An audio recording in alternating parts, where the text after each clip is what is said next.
បាទឥឡូវចូលមួយសំណួរទៀតហើយគឺមេរៀនទី32រៀនភាសាកូរ៉េដោយខ្លួនឯងបើការរៀនទៅមិនអានមិនត្រូវនឹងអក្ខរាភិរុតវិរុទ្ធភាសាកូរ៉េសូមបងប្អូនមេត្តាបិទទោសផងគ្រាន់រៀននេះគ្រាន់តែរំលឹកពាក្យបន្ថែមទៀតបាទចាប់ផ្ដើមហើយទី1ហើយទី1នេះផាំលេកេផាំលេកេភាសាយប់ជ្រៅ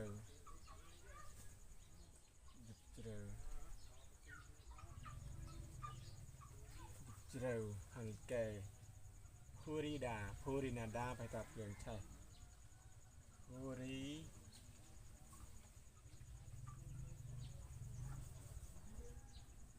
ភ្លើងឆេះ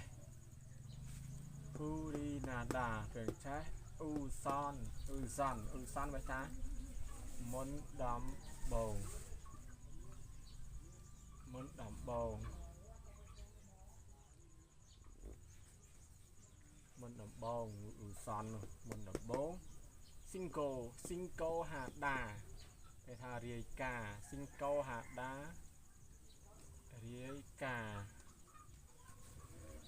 ហើយតេភីហាដាហ្នឹងគេថាកិច្ចចាញ់ណា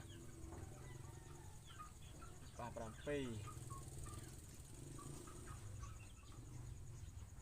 កិច្ចចាញ់ជំនះចាញ់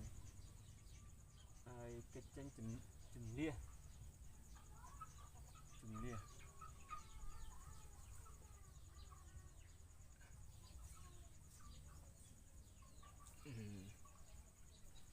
មួយផាំនីកែយប់ជ្រៅភូរីណាដាហើយភ្លើងចេះអ៊ូសនមុនដំបងស៊ីងកូហាដារីកាថេភីហាដាកិច្ចចាញ់ជំនះចាញ់បាទសូមអរគុណច្រើនអរពេញចិត្តនឹងវីដេអូការរៀននេះសូមជួយ follow អ្នកមួយផងបាទសូមអរគុណច្រើន